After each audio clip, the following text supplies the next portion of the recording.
The 5 orange pips when I glance over my notes and records of the Sherlock Holmes cases between the years 82 and 90. I am faced by so many which present strange and interesting features that it is no easy matter to know which to choose and which to leave. Some, however, have already gained publicity through the papers, and others have not offered a field for those peculiar qualities which my friend possessed in so high a degree, and which it is the object of these papers to illustrate. Some, too, have baffled his analytical skill, and would be, as narratives, beginnings without an ending, while others have been but partially cleared up, and have their explanations founded rather upon conjecture and surmise than on that absolute logical proof which was so dear to him. There is, however, one of these last which was so remarkable in its details and so startling in its results that I am tempted to give some account of it in spite of the fact that there are points in connection with it which never have been, and probably never will be, entirely cleared up. The year 87 furnished us with a long series of cases of greater or less interest, of which I retain the records. Among my headings under this 12 months I find an account of the adventure of the Paradol Chamber, of the Amateur Mendicant Society, who held a luxurious club in the lower vault of a furniture warehouse, of the facts connected with the loss of the British bark, Sophie Anderson, of the singular adventures of the Grice Pattersons in the island of Uffa, and finally of the Camberwell poisoning case. In the latter, as may be remembered, Sherlock Holmes was able, by winding up the dead man's watch, to prove that it had been wound up 2 hours before, and that therefore the deceased had gone to bed within that time, a deduction which was of the greatest importance in clearing up the case. All these I may sketch out at some future date, but none of them present such singular features as the strange train of circumstances which I have now taken up my pen to describe. It was in the latter days of September, and the equinoctial gales had set in with exceptional violence. All day the wind had screamed and the rain had beaten against the windows, so that even here in the heart of great, handmade London we were forced to raise our minds for the instant from the routine of life and to recognize the presence of those great elemental forces which shriek at mankind through the bars of his civilization, like untamed beasts in a cage. As evening drew in, the storm grew higher and louder, and the wind cried and sobbed like a child in the chimney. Sherlock Holmes sat moodily at one side of the fireplace cross indexing his records of crime, while I at the other was deep in one of Clark Russell's fine sea stories until the howl of the gale from without seemed to blend with the text, and the splash of the rain to lengthen out into the long swash of the sea waves. My wife was on a visit to her mother's, and for a few days I was a dweller once more in my old quarters at Baker Street. "Why," said I, glancing up at my companion, "that was surely the bell. Who could come tonight? Some friend of yours, perhaps?" "Except yourself I have none," he answered. "I do not encourage visitors." "A client, then? If so, it is a serious case. Nothing less would bring a man out on such a day and at such an hour. But I take it that it is more likely to be some crony of the landlady's." Sherlock Holmes was wrong in his conjecture, however, for there came a step in the passage and a tapping at the door. He stretched out his long arm to turn the lamp away from himself and towards the vacant chair upon which a newcomer must sit. "Come in," said he. The man who entered was young, some 22 at the outside, well groomed and trimly clad, with something of refinement and delicacy in his bearing. The streaming umbrella which he held in his hand, and his long shining waterproof told of the fierce weather through which he had come. He looked about him anxiously in the glare of the lamp, and I could see that his face was pale and his eyes heavy, like those of a man who is weighed down with some great anxiety. "I owe you an apology," he said, raising his golden pince-nez to his eyes. "I trust that I am not intruding. I fear that I have brought some traces of the storm and rain into your snug chamber." "Give me your coat and umbrella," said Holmes. "They may rest here on the hook and will be dry presently. You have come up from the southwest, I see." "Yes, from Horsham. That clay and chalk mixture which I see upon your toe-caps is quite distinctive." "I have come for advice." "That is easily got." "And help." "That is not always so easy." "I have heard of you, Mr. Holmes. I heard from Major Prendergast how you saved him in the Tankerville Club scandal." "Ah, of course. He was wrongfully accused of cheating at cards. He said that you could solve anything. He said too much. That you are never beaten. I have been beaten 4 times, 3 times by men, and once by a woman. But what is that compared with the number of your successes? It is true that I have been generally successful. Then you may be so with me. I beg that you will draw your chair up to the fire and favor me with some details as to your case. It is no ordinary one. None of those which come to me are. I am the last court of appeal.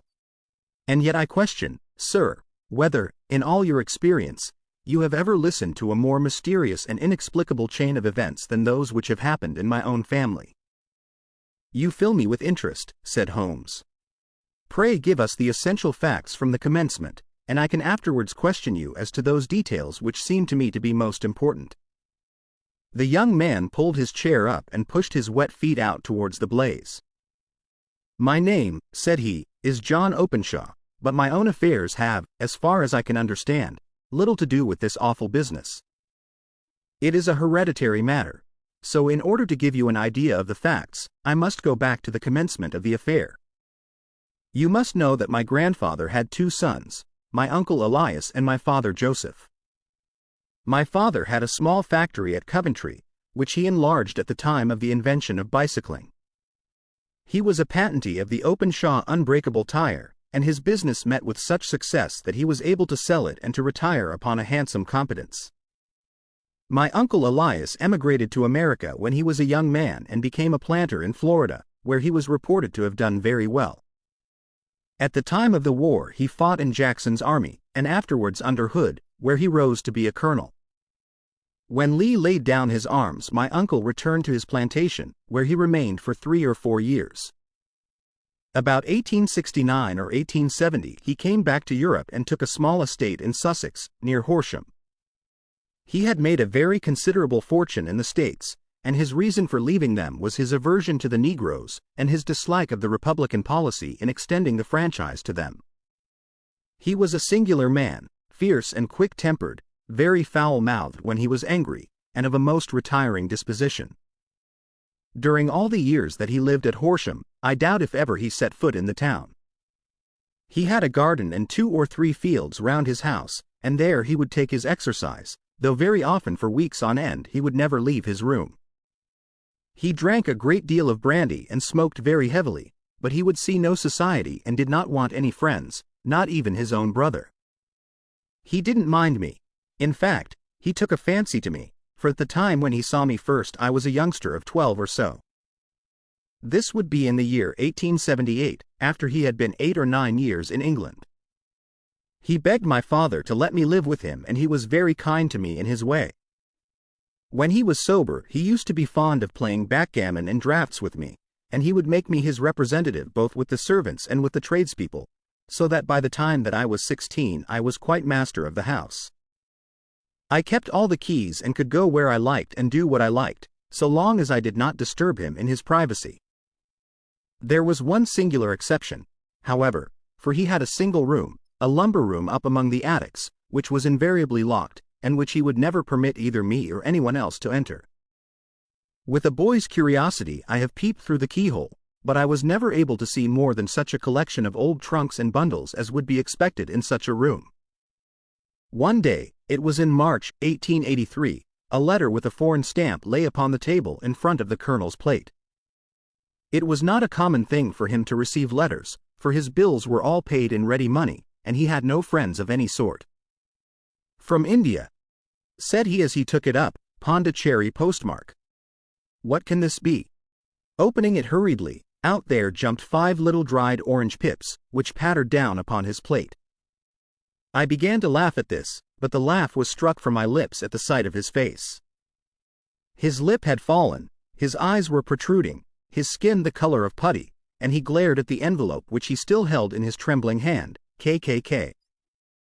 He shrieked, and then, my God, my sins have overtaken me. What is it, uncle? I cried. Death, said he, and rising from the table he retired to his room, leaving me palpitating with horror. I took up the envelope and saw scrawled in red ink upon the inner flap, just above the gum, the letter K 3 times repeated. There was nothing else save the 5 dried pips. What could be the reason of his overpowering terror? I left the breakfast table, and as I ascended the stair I met him coming down with an old rusty key, which must have belonged to the attic, in one hand, and a small brass box, like a cash box, in the other. "They may do what they like, but I'll checkmate them still," said he with an oath. "Tell Mary that I shall want a fire in my room today, and send down to Fordham, the Horsham lawyer." I did as he ordered, and when the lawyer arrived I was asked to step up to the room. The fire was burning brightly, and in the grate there was a mass of black, fluffy ashes, as of burned paper, while the brass box stood open and empty beside it. As I glanced at the box I noticed, with a start, that upon the lid was printed the treble K which I had read in the morning upon the envelope. "I wish you, John," said my uncle, "to witness my will. I leave my estate, with all its advantages and all its disadvantages, to my brother, your father, whence it will, no doubt, descend to you. If you can enjoy it in peace, well and good. If you find you cannot, take my advice, my boy, and leave it to your deadliest enemy. I am sorry to give you such a two-edged thing, but I can't say what turn things are going to take. Kindly sign the paper where Mr. Fordham shows you." I signed the paper as directed, and the lawyer took it away with him. The singular incident made, as you may think, the deepest impression upon me, and I pondered over it and turned it every way in my mind without being able to make anything of it. Yet I could not shake off the vague feeling of dread which it left behind, though the sensation grew less keen as the weeks passed and nothing happened to disturb the usual routine of our lives. I could see a change in my uncle, however. He drank more than ever, and he was less inclined for any sort of society. Most of his time he would spend in his room, with the door locked upon the inside, but sometimes he would emerge in a sort of drunken frenzy and would burst out of the house and tear about the garden with a revolver in his hand, screaming out that he was afraid of no man, and that he was not to be cooped up, like a sheep in a pen, by man or devil. When these hot fits were over, however, he would rush tumultuously in at the door and lock and bar it behind him, like a man who can brazen it out no longer against the terror which lies at the roots of his soul. At such times I have seen his face, even on a cold day, glisten with moisture, as though it were new raised from a basin. Well, to come to an end of the matter, Mr. Holmes, and not to abuse your patience, there came a night when he made one of those drunken sallies from which he never came back. We found him, when we went to search for him, face downward in a little green scummed pool, which lay at the foot of the garden. There was no sign of any violence, and the water was but 2 feet deep, so that the jury, having regard to his known eccentricity, brought in a verdict of suicide. But I, who knew how he winced from the very thought of death, had much ado to persuade myself that he had gone out of his way to meet it. The matter passed, however, and my father entered into possession of the estate, and of some £14,000, which lay to his credit at the bank. "One moment," Holmes interposed. "Your statement is, I foresee, one of the most remarkable to which I have ever listened. Let me have the date of the reception by your uncle of the letter, and the date of his supposed suicide." The letter arrived on March 10, 1883. His death was 7 weeks later, upon the night of May 2. "Thank you. Pray proceed." When my father took over the Horsham property, he, at my request, made a careful examination of the attic, which had been always locked up. We found the brass box there, although its contents had been destroyed. On the inside of the cover was a paper label, with the initials of KKK repeated upon it, and letters, memoranda, receipts, and a register, written beneath. These, we presume, indicated the nature of the papers which had been destroyed by Colonel Openshaw. For the rest, there was nothing of much importance in the attic save a great many scattered papers and notebooks bearing upon my uncle's life in America. Some of them were of the wartime and showed that he had done his duty well and had borne the repute of a brave soldier. Others were of a date during the reconstruction of the Southern states, and were mostly concerned with politics, for he had evidently taken a strong part in opposing the carpetbag politicians who had been sent down from the North. Well, it was the beginning of '84 when my father came to live at Horsham, and all went as well as possible with us until the January of '85. On the 4th day after the New Year, I heard my father give a sharp cry of surprise as we sat together at the breakfast table. There he was, sitting with a newly opened envelope in one hand and 5 dried orange pips in the outstretched palm of the other one. He had always laughed at what he called my cock and bull story about the colonel, but he looked very scared and puzzled now that the same thing had come upon himself. "Why, what on earth does this mean, John?" he stammered. My heart had turned to lead. "It is KKK, said I. He looked inside the envelope. "So it is," he cried. "Here are the very letters. But what is this written above them?" "Put the papers on the sundial," I read, peeping over his shoulder. "What papers? What sundial?" he asked. "The sundial in the garden." "There is no other," said I, "but the papers must be those that are destroyed." "Pooh!" said he, gripping hard at his courage. "We are in a civilized land here, and we can't have tomfoolery of this kind." "Where does the thing come from?" "From Dundee," I answered, glancing at the postmark. "Some preposterous practical joke," said he. "What have I to do with sundials and papers? I shall take no notice of such nonsense." "I should certainly speak to the police," I said. "And be laughed at for my pains." "Nothing of the sort." "Then let me do so?" "No, I forbid you. I won't have a fuss made about such nonsense." It was in vain to argue with him, for he was a very obstinate man. I went about, however, with a heart which was full of forebodings. On the 3rd day after the coming of the letter, my father went from home to visit an old friend of his, Major Freebody, who is in command of one of the forts upon Portsdown Hill. I was glad that he should go, for it seemed to me that he was farther from danger when he was away from home. In that, however, I was in error. Upon the 2nd day of his absence I received a telegram from the Major, imploring me to come at once. My father had fallen over one of the deep chalk pits which abound in the neighborhood, and was lying senseless, with a shattered skull. I hurried to him, but he passed away without having ever recovered his consciousness. He had, as it appears, been returning from Fareham in the twilight, and as the country was unknown to him, and the chalk pit unfenced, the jury had no hesitation in bringing in a verdict of death from accidental causes. Carefully as I examined every fact connected with his death, I was unable to find anything which could suggest the idea of murder.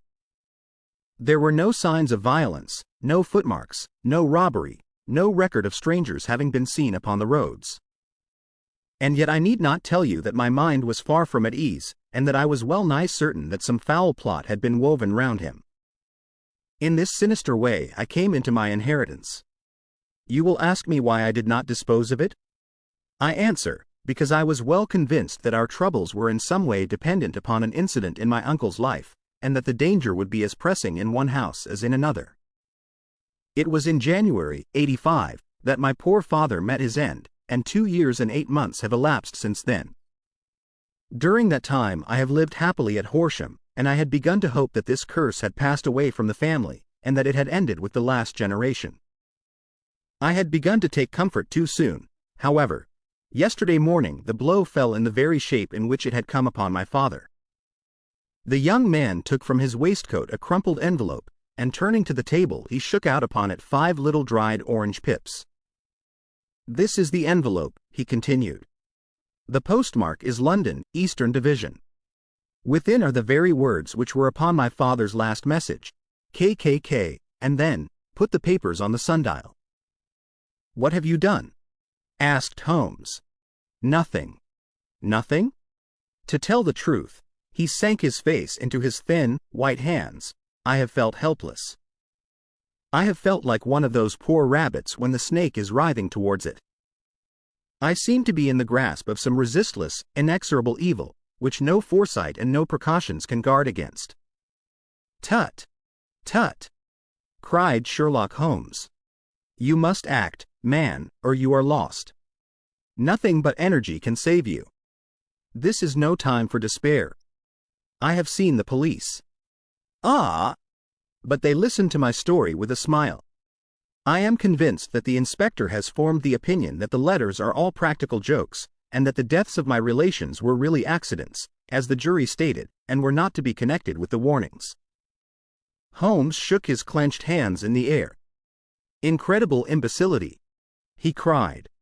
They have, however, allowed me a policeman, who may remain in the house with me.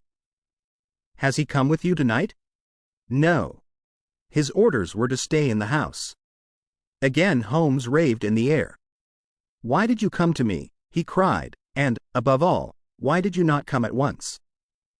I did not know. It was only today that I spoke to Major Prendergast about my troubles and was advised by him to come to you. It is really 2 days since you had the letter. We should have acted before this. You have no further evidence, I suppose, than that which you have placed before us. No suggestive detail which might help us? There is one thing, said John Openshaw. He rummaged in his coat pocket, and, drawing out a piece of discolored, blue-tinted paper, he laid it out upon the table. I have some remembrance, said he, that on the day when my uncle burned the papers I observed that the small, unburned margins which lay amid the ashes were of this particular color.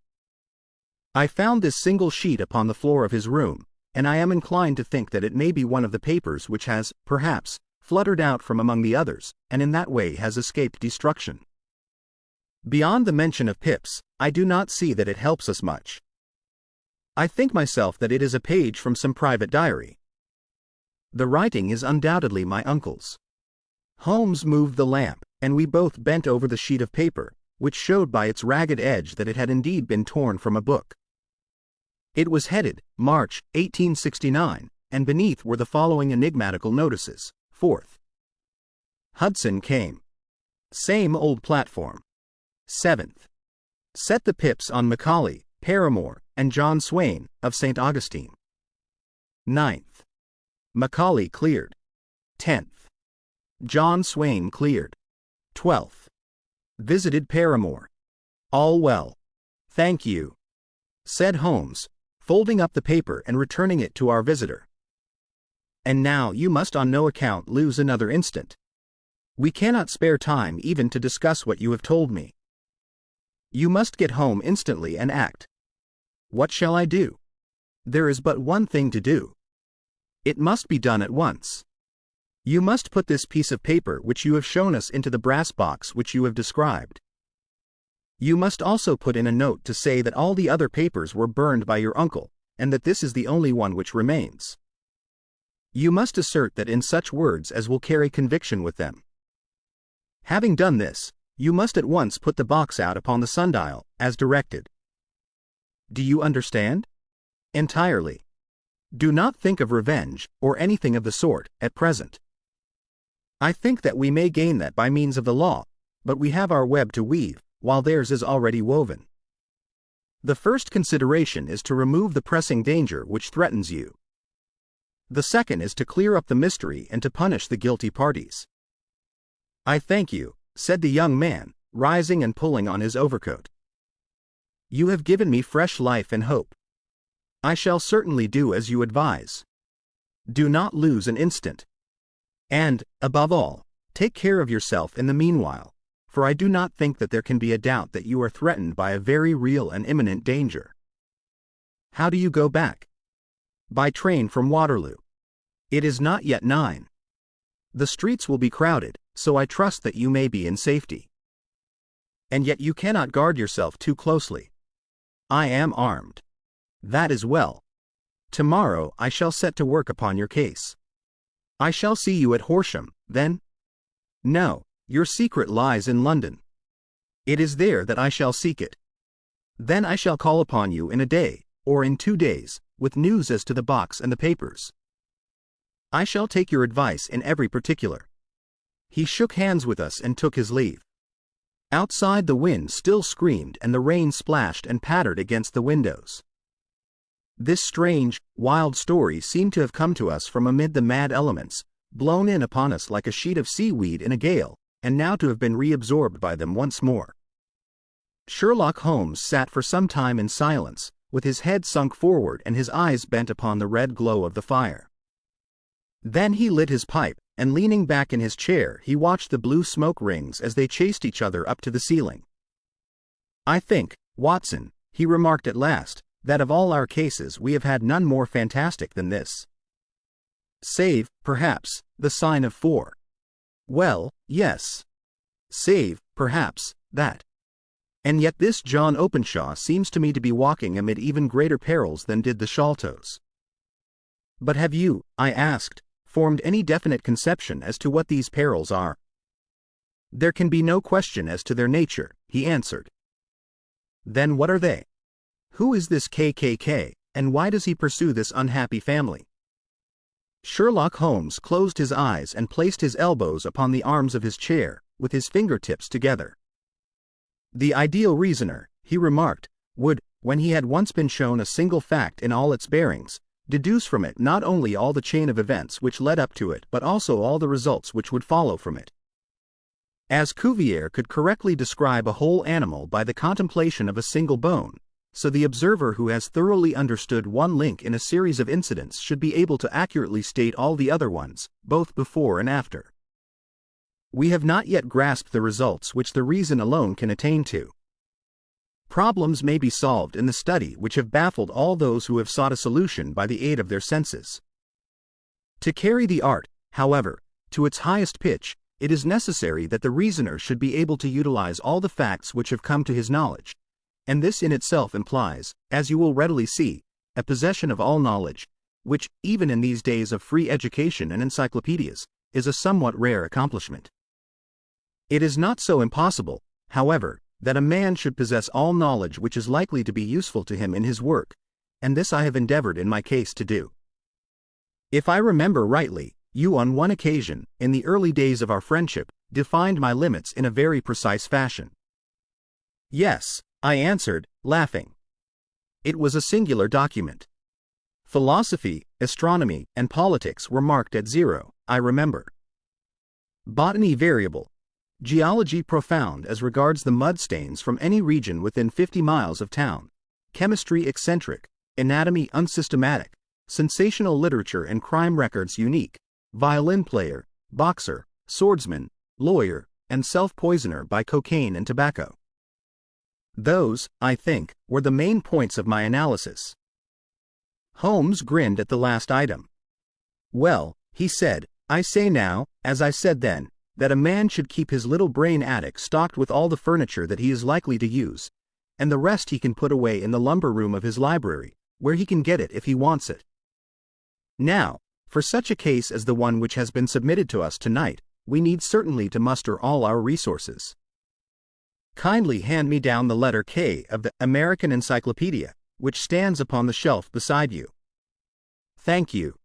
Now let us consider the situation and see what may be deduced from it. In the first place, we may start with a strong presumption that Colonel Openshaw had some very strong reason for leaving America.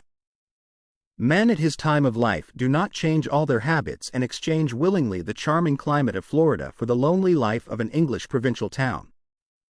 His extreme love of solitude in England suggests the idea that he was in fear of someone or something, so we may assume as a working hypothesis that it was fear of someone or something which drove him from America. As to what it was he feared, we can only deduce that by considering the formidable letters which were received by himself and his successors. Did you remark the postmarks of those letters? The first was from Pondicherry, the second from Dundee, and the third from London. From East London. What do you deduce from that? They are all seaports. That the writer was on board of a ship. Excellent. We have already a clue. There can be no doubt that the probability, the strong probability, is that the writer was on board of a ship. And now let us consider another point. In the case of Pondicherry, 7 weeks elapsed between the threat and its fulfillment. In Dundee, it was only some 3 or 4 days. Does that suggest anything? A greater distance to travel. But the letter had also a greater distance to come. Then I do not see the point. There is at least a presumption that the vessel in which the man or men are is a sailing ship. It looks as if they always send their singular warning or token before them when starting upon their mission. You see how quickly the deed followed the sign when it came from Dundee. If they had come from Pondicherry in a steamer, they would have arrived almost as soon as their letter. But, as a matter of fact, 7 weeks elapsed. I think that those 7 weeks represented the difference between the mailboat which brought the letter and the sailing vessel which brought the writer. It is possible. More than that. It is probable. And now you see the deadly urgency of this new case, and why I urged young Openshaw to caution. The blow has always fallen at the end of the time which it would take the senders to travel the distance. But this one comes from London, and therefore we cannot count upon delay. Good God! I cried. What can it mean, this relentless persecution? The papers which Openshaw carried are obviously of vital importance to the person or persons in the sailing ship. I think that it is quite clear that there must be more than one of them. A single man could not have carried out 2 deaths in such a way as to deceive a coroner's jury.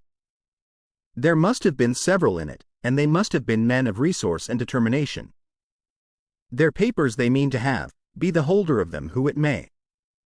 In this way, you see, KKK ceases to be the initials of an individual and becomes the badge of a society. But of what society? Have you never, said Sherlock Holmes, bending forward and sinking his voice, have you never heard of the Ku Klux Klan?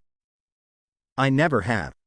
Holmes turned over the leaves of the book upon his knee.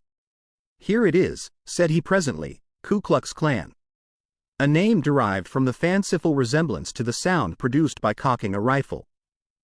This terrible secret society was formed by some ex-Confederate soldiers in the southern states after the Civil War, and it rapidly formed local branches in different parts of the country, notably in Tennessee, Louisiana, the Carolinas, Georgia, and Florida. Its power was used for political purposes, principally for the terrorizing of the Negro voters and the murdering and driving from the country of those who were opposed to its views. Its outrages were usually preceded by a warning sent to the marked man in some fantastic but generally recognized shape, a sprig of oak leaves in some parts, melon seeds or orange pips in others. On receiving this, the victim might either openly abjure his former ways, or might fly from the country. If he braved the matter out, death would unfailingly come upon him, and usually in some strange and unforeseen manner. So perfect was the organization of the society, and so systematic its methods, that there is hardly a case upon record where any man succeeded in braving it with impunity, or in which any of its outrages were traced home to the perpetrators. For some years the organization flourished in spite of the efforts of the United States government and of the better classes of the community in the South. Eventually, in the year 1869, the movement rather suddenly collapsed, although there have been sporadic outbreaks of the same sort since that date. You will observe, said Holmes, laying down the volume, that the sudden breaking up of the society was coincident with the disappearance of Openshaw from America with their papers. It may well have been cause and effect. It is no wonder that he and his family have some of the more implacable spirits upon their track. You can understand that this register and diary may implicate some of the first men in the South, and that there may be many who will not sleep easy at night until it is recovered. Then the page we have seen is such as we might expect. It ran, if I remember right, sent the pips to A, B, and C, that is, sent the society's warning to them.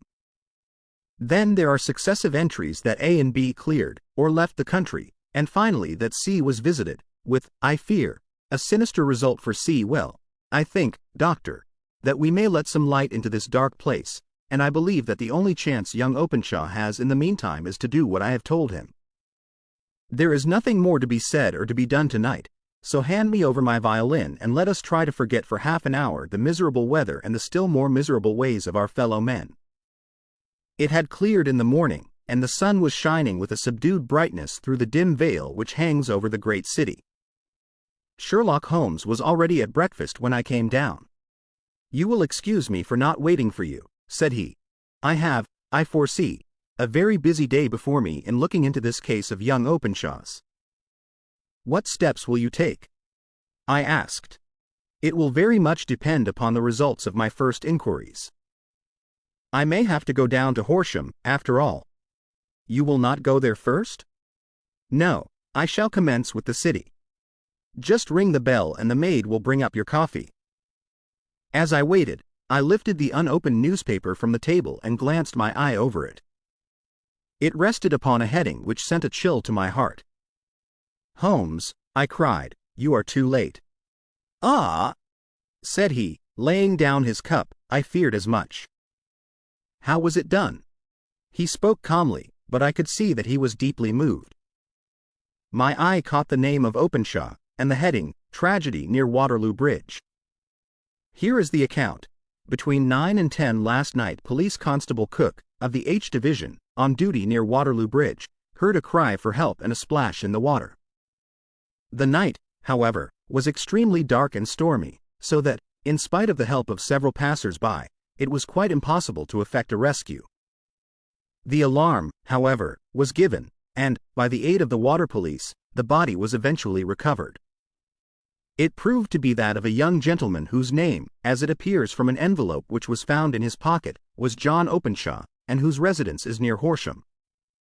It is conjectured that he may have been hurrying down to catch the last train from Waterloo Station, and that in his haste and the extreme darkness he missed his path and walked over the edge of one of the small landing places for river steamboats. The body exhibited no traces of violence, and there can be no doubt that the deceased had been the victim of an unfortunate accident, which should have the effect of calling the attention of the authorities to the condition of the riverside landing stages. We sat in silence for some minutes, Holmes more depressed and shaken than I had ever seen him. "That hurts my pride, Watson," he said at last. "It is a petty feeling, no doubt, but it hurts my pride. It becomes a personal matter with me now, and, if God sends me health, I shall set my hand upon this gang. That he should come to me for help, and that I should send him away to his death." He sprang from his chair and paced about the room in uncontrollable agitation, with a flush upon his sallow cheeks and a nervous clasping and unclasping of his long thin hands. "They must be cunning devils," he exclaimed at last. "How could they have decoyed him down there? The embankment is not on the direct line to the station. The bridge, no doubt, was too crowded, even on such a night, for their purpose. Well, Watson, we shall see who will win in the long run. I am going out now." "To the police?" "No, I shall be my own police. When I have spun the web they may take the flies, but not before. All day I was engaged in my professional work, and it was late in the evening before I returned to Baker Street." Sherlock Holmes had not come back yet. It was nearly 10 o'clock before he entered, looking pale and worn. He walked up to the sideboard, and tearing a piece from the loaf he devoured it voraciously, washing it down with a long draught of water. "You are hungry," I remarked. "Starving." It had escaped my memory. "I have had nothing since breakfast." "Nothing?" "Not a bite.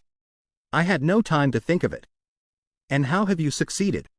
"Well, you have a clue?" "I have them in the hollow of my hand. Young Openshaw shall not long remain unavenged. Why, Watson, let us put their own devilish trademark upon them." "It is well thought of." "What do you mean?"